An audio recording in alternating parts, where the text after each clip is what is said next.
We are Ole Miss Rebels. As Mississippi's flagship university, we dig deeper, see farther, work harder.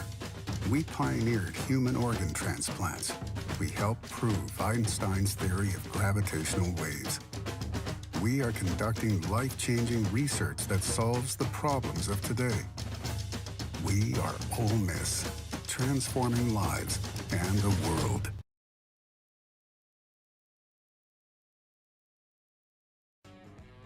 Hey, welcome to the POMcast with Stephen Willis. We're going to start in a few minutes, but I want to tell you to hit up our social sites, retweet, share, comment, like, do all of that stuff. It can only help us out and it'll make the show even better. But we're getting ready to give you a lot of good Ole Miss information, and I just thought I would tell you that because the POMcast is starting. Well, it's starting right now. Wait, no, that's a little early. It is starting right about now. Good morning. Welcome to the POMcast. I'm your host, Stephen Willis. This is going to be a recorded version of the POMcast. So the chat will not be open today because my mom is in town and I want to hang out with her. So I do want to get with you and tell you all that and get the reaction of everything that went on with the game this weekend. Like I told you before, if we're talking about that game still, something terrible happened. We're not really talking about that game. We're going to move on to Tulane. Ole Miss, a couple of touchdown favorite in that game. But before we get started, I do want to tell you about Travel and Cruise World. That's 1-800-330-7461. 1-800-330-7461, and they can help you out with your vacations, all about Central Florida.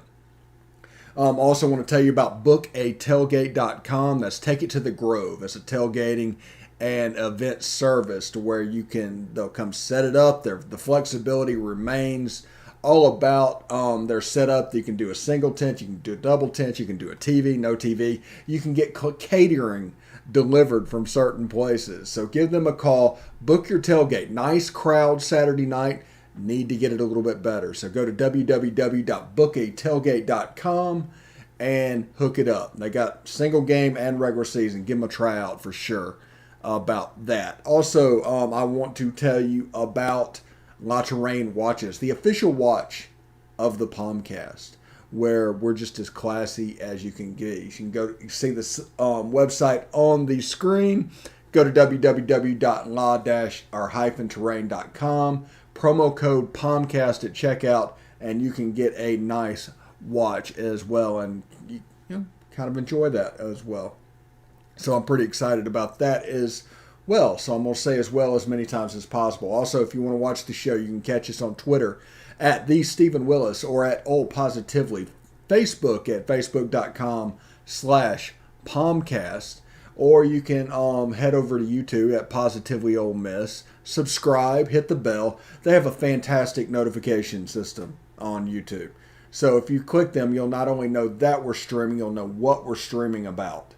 And that'll be very important as far as determining whether or not you want to catch it live, because we do a lot of stuff live, or if you want to catch it on demand. So that's available for both people. A lot of turnover and movement with the number of views this week. Thank you very much for that. And also, you can catch us on Twitch at Positively Ole Miss, all one word, all lowercase. So, pretty excited about that as well. So, you can catch us there. Audio-wise, we're on Google Podcast, Apple Podcast, Stitcher, SoundCloud, Spotify, iHeartRadio, TuneIn Radio, Pandora, Amazon Music, and Audible. So you can catch us at pretty much any of your favorite spots. Leave us a 5-star review. You can say whatever you want to, but leave us a 5-star review. That's going to help us with the algorithm and people searching our site. So we appreciate that greatly. All right, like I said, this is a slightly recorded version. It's about 10:14, so we're not really that early, but we're going to the beach today. Taking the mom and the stepdad to the beach. We're going to go over to Clearwater, and we're going to have a good time.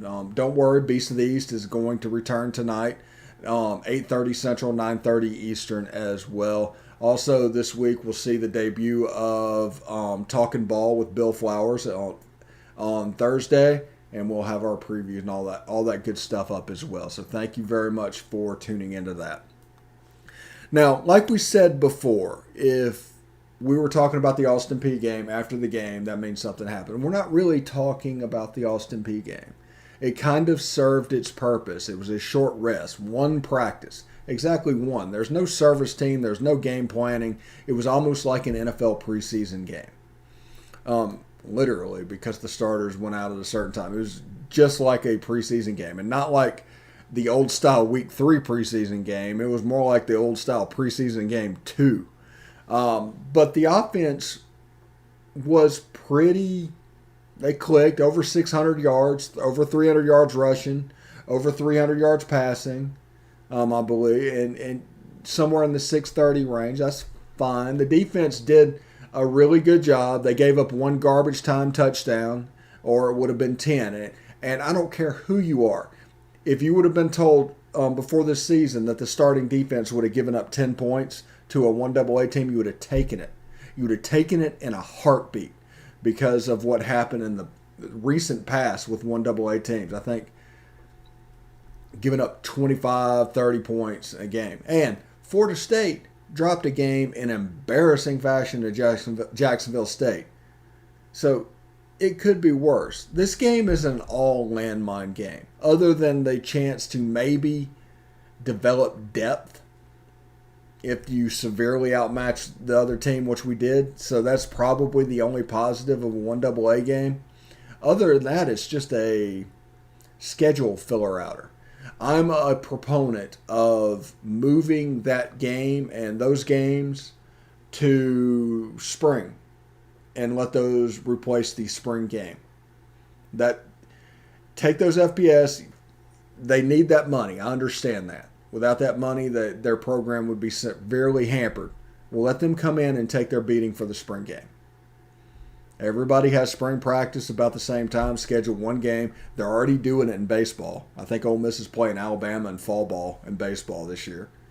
And you can work on some stuff. They can get their paycheck, and boom. If you have to, drop the season down to 11 games and do the spring game with FCS and just charge admission. You probably have a decent crowd just because of the severe lack of football in the spring. All right, before we move on, we are going to let's see, wrong button. We're going to do the game reaction stuff, and we're going to talk about it a little bit, and then we'll talk a little bit about Tulane. We got the lines next week, and we also have the top 6 playoff realm. Hopefully, I'll be able to give you a little bit of time back today. I know everybody's busy, so thank you for tuning in. But here's the game recap. Vaught-Hemingway Stadium, Oxford, Mississippi. Tonight it is the home opener for the number 20 Ole Miss Rebels. They welcome the Austin Peay Governors from the Ohio Valley Conference to town. Henry Parrish had a big game last year against LSU. Couple of touchdowns. Matt Corral on the run. The throw complete. A touchdown. They just keep hooking up. That's Dontario Drummond, his 7th consecutive game with a touchdown catch. And Ole Miss strikes first. Montana is back in. Quarterback goes in motion. Direct snap to Tanner. And he is stood up and dropped. Chance Campbell on the tackle. And Ole Miss will turn Austin Peay over on downs. They are 1 of 2 on 4th down. They've got 3rd and 11. Ellis flushed. He's hit from behind. Is it a fumble? Scooped up by Ole Miss. Sam Williams takes it into the end zone. A defensive touchdown. And the Rebels lead it 13-0. Take it down to the 13. Ellis flushed, trying to make something happen. He's knocked down from behind, dropped at the 34. This drop. Needed 1, got 14. And now Corral toward the end zone. He's got a man. That's Mingo on the receiving end. Touchdown. 2nd touchdown pass of the game. This time a 15-yard strike from Corral to Mingo. To win. You can see that on the sideline. High snap over the punter's head. That one rolls into the end zone. He kicks it out of the back of the end zone, so you'll have a safety. A flag comes in for, what, it'll be illegal touching, and Ole Miss will get the ball back. Ole Miss going for it here on 4th down. Corral keeps it, dumps it off to Drummond, gets a block and works his way up the sideline. Big play for Dontario Drummond, tightrope touchdown.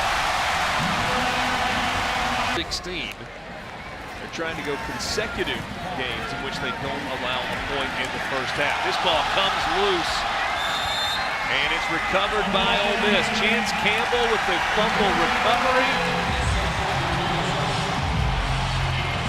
Moving and manipulating defenders by how he moves his eyes. He dumps it, gets it to Braylon Sanders, into the end zone. Another first half touchdown pass, this time from 11 yards out, and Ole Miss leads 36-0. The impact that Lane Kiffin has. He is such a unique personality. He's engaging. His guys really, everybody talks about Corral, but he's very engaged with all his players. Mingo looked like he was almost to a knee. He was able to keep that knee off the ground. It's a 40-yard touchdown pass. That one looked easy, and Matt Corral had all the time in the world. Handoff instead to Snoop Connor. He bulldozes his way into the end zone for a rushing touchdown.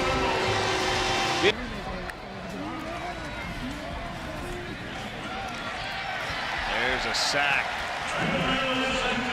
Tywan Malone on the sack. That is his first major stat as an Ole Miss player. This is a 25-yard attempt, the right hash. And it's right down the gut, and that makes it 54-10. 5 touchdown passes tonight for Matt Corral, 336 yards rushing for Ole Miss collectively, and a win for the Rebels, 54-17.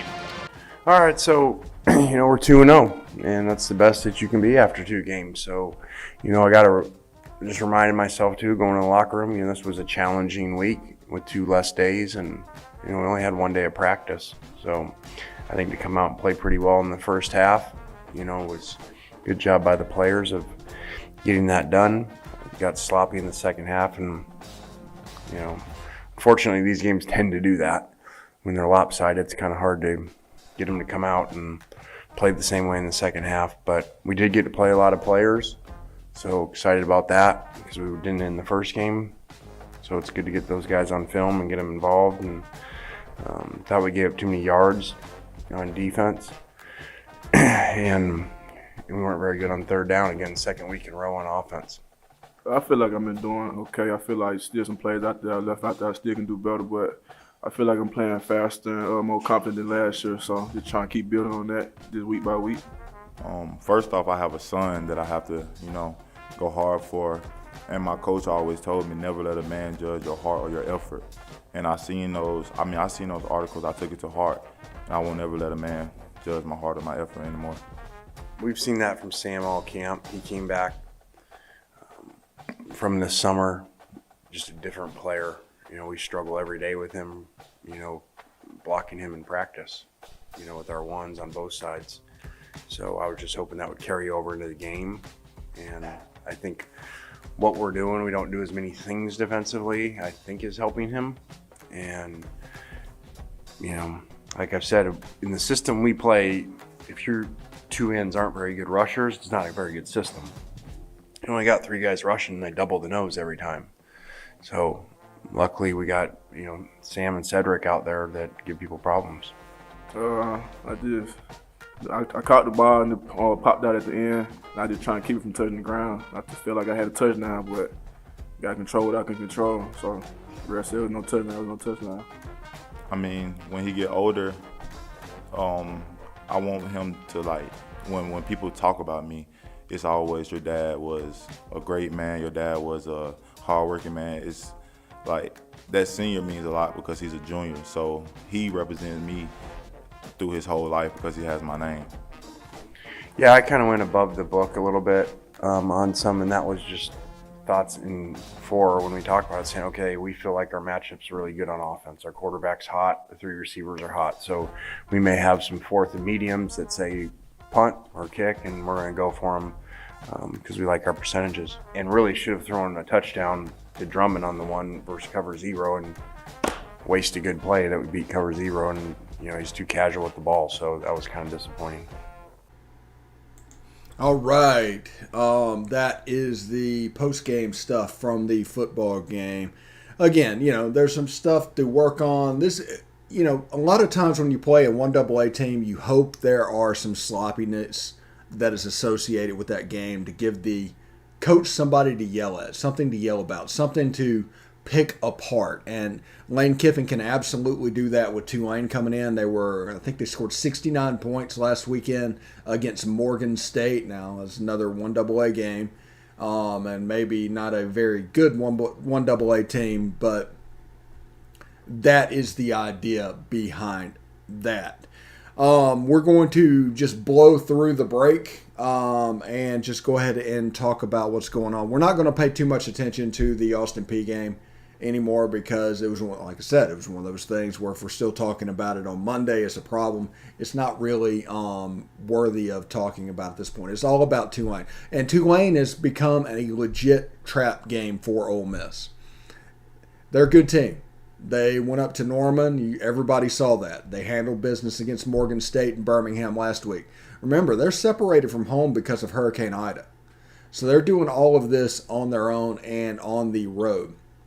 They're coming into Vaught-Hemingway Stadium. They should be fairly excited. And Tulane, honestly, full disclosure, they're probably my second team.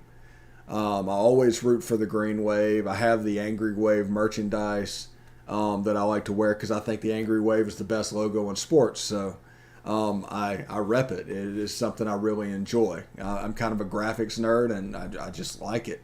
And I like the, in their case, I guess, baby blue color. So it'll be interesting to see what they look like when they get to Vaught-Hemingway Stadium. Interesting to see what uniform we will wear to counteract there. I'm not expecting too much powder in that game because Tulane can also do that. This week, it's starting to come around. I told you about it during the summer.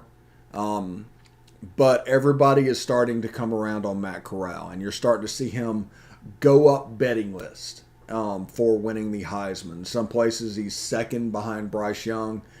There's going to be a matchup. If Ole Miss can get by Tulane, all you have to do is win by 1 point. There's no such thing as style points. Just win the game because they already have a close loss at Oklahoma. They've got the name recognition. Just win the game. Absolutely. And then get ready for Alabama and what will be an absolute zoo. But that's the reason I call Tulane a trap game. They're really good. And Alabama's 2 weeks behind it. It's going to be a major test. It's not one that I see us, a trap I see us falling into. Matt Corral is a very workmanlike, very businesslike approach.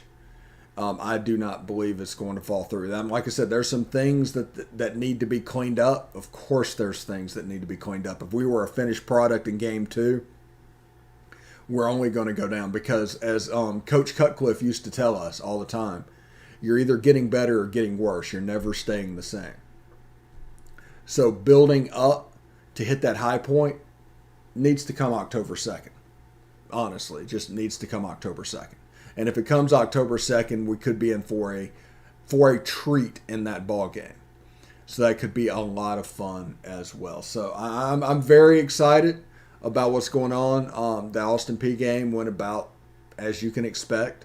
I think I saw some nerves from Luke Altmaier. Congrats on Tywone Malone getting his first sack as a Rebel. Also threw the first fin up I think I've seen this season. So that should become more of an effort type thing whenever the defense gets going. So, I want to do lines real quick, and I want to do our rankings. But if you did not watch the review show, you can catch the rankings. Let's see. You can catch the rankings here. Yes. Georgia's number one. They did in their game what we all thought Alabama would do to Mercer. So Alabama dropped down to 2. Georgia got the 1. That's the reason Alabama's at 2 and Georgia's at 1.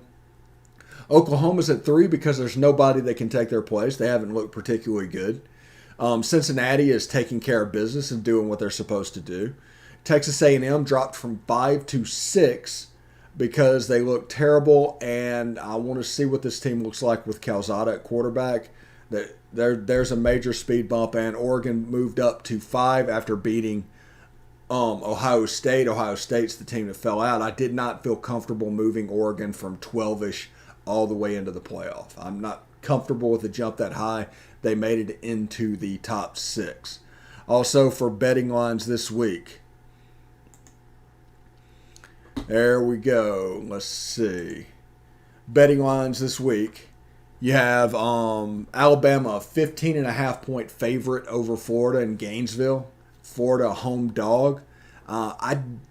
Listen, I know everybody is buying in on Alabama, and everybody was buying in because they thought Miami was good. And Miami almost got beat by Appalachian State.